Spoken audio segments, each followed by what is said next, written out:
Hi Agnes, Hi, Kila. how are you? I'm good, and you? Yes, well, thank you. I will let you introduce yourself and the panel then. Yes? Thank you Great. very much. You're welcome. I'm very pleased to introduce you to Lorenzo Vitron, the director of the film Tomorrow We'll See, and his friend, Enrico. This is the world premiere of the film, and I am very happy to welcome this film coming from Italy. As an introduction, I would like to say that, as you can imagine, we have been watching, me and Kila and the rest of the selection committee, many films about the pandemic dealing with COVID. But as you all know also, Italy has been hardly touched by this first wave. And we were really touched by the authenticity of your film, Lorenzo. So maybe as a very simple question, I would like to ask you if your family was engaged from the beginning, if they agreed to be filmed, and if you had the idea from the beginning that where you was filming was not only a testimony, but was going to be a film. Okay. First of all, thank you all. It's such an honor to be here. And in 2020, I was preparing a short documentary because I was in a film school in Rome. Then the pandemic happened. And so I started with my little camera in the house to record, to shoot the first days of pandemic. And I didn't think a movie would come out of that. At the beginning, and the footage in fact was just a way of trying to diffuse that situation that frightened me and all the family. And since every member of my family just loves to laugh and to joke, I knew that by pretending to make a fake movie, everyone would react in jest.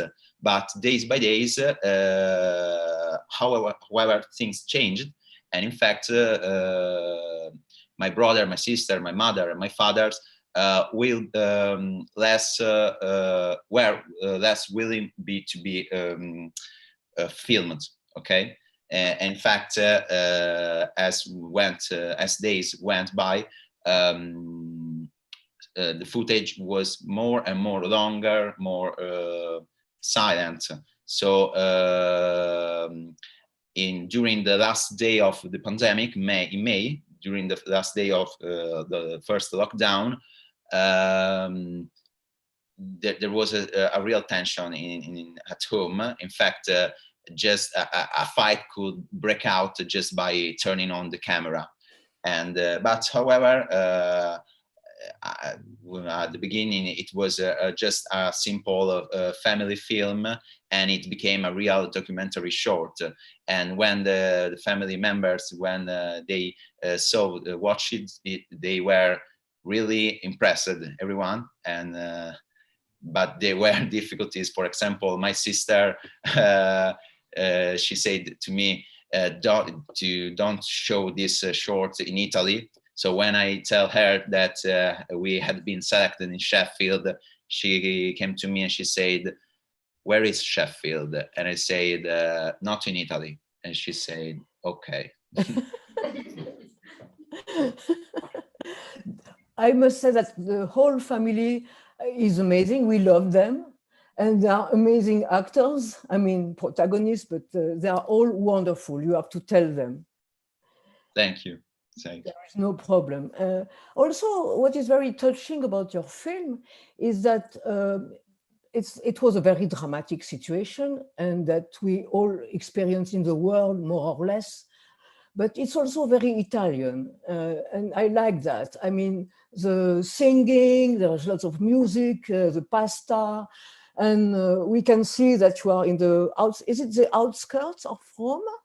Yeah, our neighborhood is called Bocea, is in the north side of Rome, and it's a quite quiet suburban neighborhood, but it's actually too quiet. I mean, there is nothing to do, and so there are no theaters, no cinemas, no libraries. There are no places of culture, and so it's like a real dormitory. It's like a dormitory, and for that, obviously, lockdown made that place more desolate than it already was. But I think that there is not many differences before and after the lockdown in a place like that, because it's very far from the center of Rome. And for example, young people must take at least 2 buses in order to reach just a park. So this is the place where the story takes place. But as you are all on the balconies, people were, I think Italy was one of the first countries during the pandemic to do these things at night, to communicate to each other. I think Italy was the first, no, to do that. Yes, of course. I Yes. just remember that. You see, we sang a lot of music, and even that the first month, every day at 6 p.m. Every people at the balcony just to sing, to dance. But after the first month, after the first week, maybe, yeah, maybe anche the first week, the enthusiasm slowed down, and so because it's also similar to our story. So first period of enthusiasm, trying to cool down that Anxiety. Yeah, Also. but eventually there was fear. Of course, and this you show very well also. I mean, when we see your mother working in this hospital, and there are also some dramatic moments in your film. And also it gives lots of information about the economy and the social situation in Italy, when she says that they are lacking of masks in the hospital, for instance. So in little details, we learn a lot. And I like also the moment when we hear the Pope on television. Yes, so, yes. I mean, in 20 minutes, did you have lots of footage? I mean, the editing is very well done. Did you have lots of footage? Yeah. We have 20 minutes of short documentary, but we had about nearly 3 hours of footage, because as I said at the beginning, it wasn't. I didn't think it will be a movie. So at the beginning, it's just like having a movie instead of a photo album in the world. Testimony. Yeah. And then the story came out from the footage. Sure. I just wanted to kind of touch on that, because I have a question from the audience about the footage. And maybe if you can elaborate a little bit more about how you navigate choosing what you want to show. Okay. Come hai scelto quello che hai mostrato, insomma? Okay. Con che criterio? Well, in fact, at the beginning, there are also different stories, several possibilities with this footage. And our aim was to reflect what, in my opinion, others people were feeling during those months. So during that period, there are every single day we watch the broadcast TV news, and it was like a ritual. And so, in fact, during the short documentary, there is a lot of presence about the sound of TV, and also disturbing, but it was a choice, because it was the real atmosphere of those days. And so yes, we choose the material, the footage, following the idea to reflect the importance, first of all, of the character of my mother. That was the first aim. So if at the beginning we record and we shoot everything, then day by day, we, with my editor also, we focused on the storyline of my mother, first of all. Agnes, I have Yes. go on. No, No. I would just say it's your mother, but it's also well balanced with the whole family. Sorry, Kila. Another question? No, so sorry. No, I have a few more questions as well to go through. Should I jump in? Sure. Okay, great. So, Lorenzo, the next question was, well, the comment is very relatable. Have your family seen the film? I know you spoke a bit about your sister, and how did the rest of the family reacted to the film? Yeah, my father was the first fan of this project, even if he's the most is not so present in all the story, but he was the first to say, "Come on, just shoot in a very Italian way." So the problem was that when I shoot him, he act like a real Italian actor. So in fact, we cut a lot of his material. And my brother, as I said before, at the beginning, he was very comfortable with the camera. But day by day, stress and anxiety and fear just took him to refuse the camera. In fact, there were a lot of fights between me and him, because he didn't accept the fact that he was taken in momenti particolari. Yeah, to be filmed during some specific times. Yeah, I see.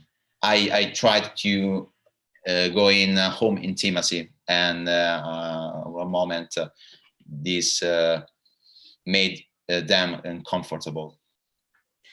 Actually, that kind of goes really nicely to the next question about asking how was working with your family influence what you will create next? Okay. Well, no, this experience was a real important thing to me, because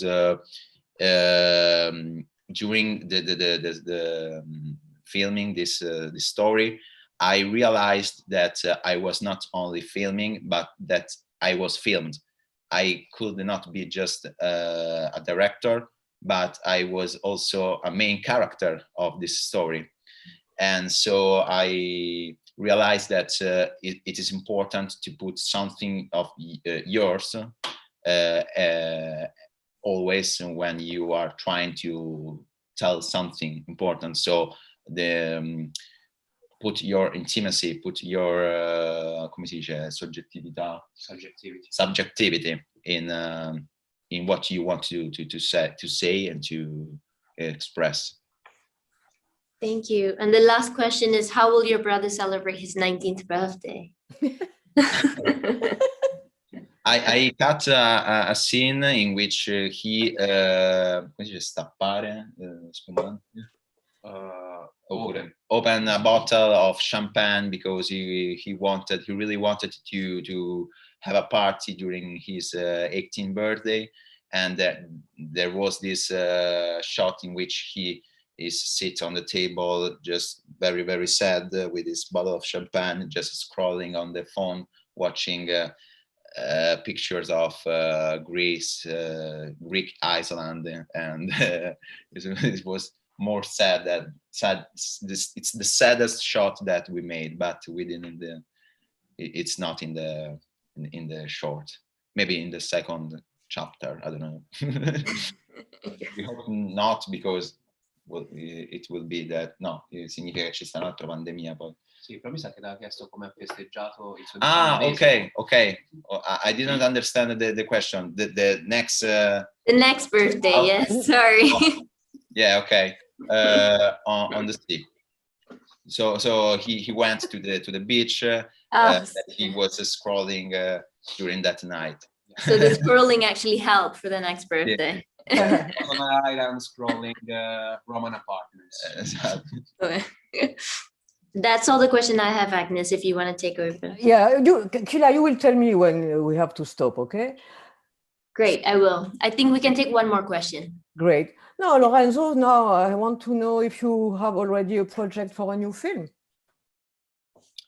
Not yet, but this project made me think a lot about the great possibility of documentary. So because I am in a film school in Rome, so great focus on fiction movies, but this experience gave me the opportunity to express with documentary, and it's amazing. And I'm really proud that I started my, I hope, career with this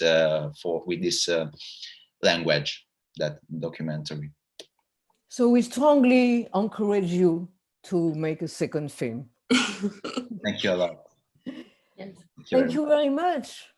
Thank you, Kila, for your help. Thank you, Agnes. Thank you, Lorenzo. Thank you, everyone. And right, we'll see you soon, hopefully in Sheffield. We'll play the next film now. Thank you. Exactly. Thank you. Thank you. Bye. Thank you. Bye. Bye.